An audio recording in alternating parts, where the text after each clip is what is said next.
जी, अब हमारा पार्ट 4 है जिसमें हम ग्रामर देखेंगे। ग्रामर को आप देख लें। ग्रामर में आज जो है हम नई 2 चीज़ें पढ़ रहे हैं और वर्ब की जो फॉर्म है बेसिकली वो पुरानी ही है। पहले लेसन में हमने पढ़ा था कि वर्ब की पहली फॉर्म जो है हम उसको हुक्म देने के लिए इस्तेमाल करते हैं। दूसरे लेसन में हमने पढ़ा कि वर्ब की जो पहली फॉर्म है उससे पहले डोंट या डू नॉट आप लगाएं तो ये मना करने के लिए इस्तेमाल होता है। फिर वर्ब के बाद जो हमारे पास ऑप्शन थे हमने बताया कि एक ऑप्शन ये है कि आप प्रोनाउन लगाएं, ज़मीर मी अस यू देम वाली ज़मीरों में से कोई एक।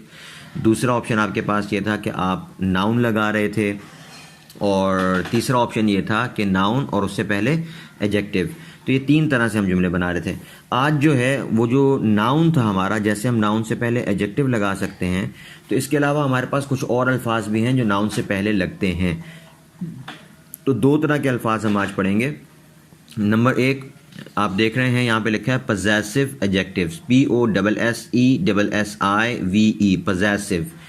Possessive adjectives. पजेसिव एडजेक्टिव्स ये आपके सामने नीचे लिखे हुए my, our, your, their, his, her, its. इसका मतलब होता है ना मेरी किताब, हमारा घर, उसका चार्जर, उनका लैपटॉप और हमारी खुशी, आपका गम। इस तरह के जो अल्फाज होते हैं ये हैं my, our, your, their, his, her, its. सही है।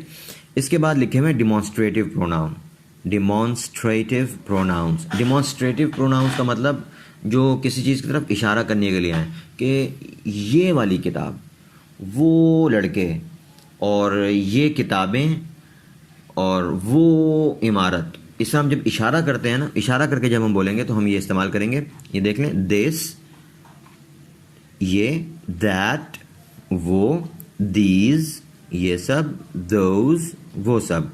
दिस, दैट, दीज, दोज, ये सब, वो सब। दिस और दीज जो है ये करीब के लिए, दोज, दैट और दोज जो है वो दूर वालों के लिए। अब देखें ये जो माय और दिस वगैरह हैं ये नाउन से पहले ही लगते हैं। जैसे माय बुक का मतलब होगा मेरी किताब। आपने बोलना हो कि मेरी कहानी पढ़ें तो हम बोलेंगे रीड माय स्टोरी। तो स्टोरी से पहले हम माय लगाएंगे, रीड माय स्टोरी। आपने कहना हो कि ये कहानी पढ़ो तो हम बोलेंगे रीड दिस स्टोरी। ठीक है। अच्छा, इसी तरह ये जो माय और दिस वगैरह हैं इनके साथ वो एडजेक्टिव भी लग सकता है, यानी ये भी आएंगे, एडजेक्टिव भी आएगा, नाउन भी आएगा। अब उसकी मिसालें वगैरह जो हैं वो आप देखें यहाँ पर नीचे पॉजिटिव एंड नेगेटिव इम्पेरेटिव्स के उन्वान से। यहाँ पे देखें पहली मिसाल लिखी हुई है डोंट ब्रिंग योर फ्रेंड, अपने दोस्त को मत लाएं।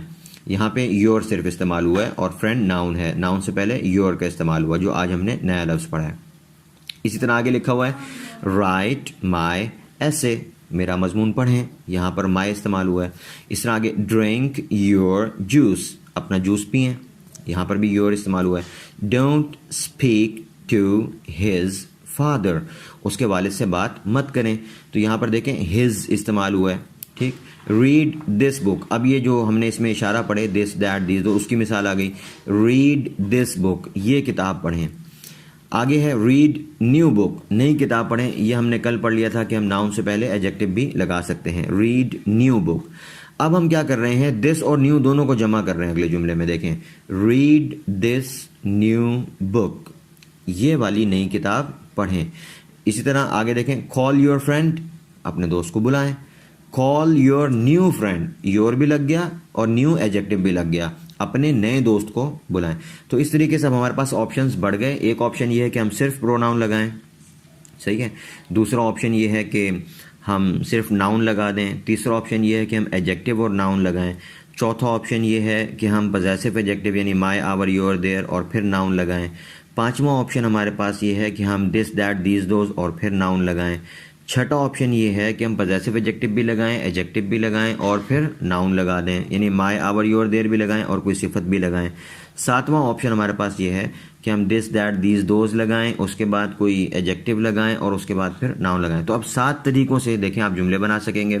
फिर अगर वर्ब की पहली फॉर्म उससे पहले लगी होगी तो वो हुक्म के लिए होगी और उससे पहले हम डोंट लगा देंगे तो वो मना करने के लिए होगी। तो 7 हुक्म वाले और 7 मना करने वाले, तो गोया कि 14 किस्म के जुमले अब आप बना सकेंगे।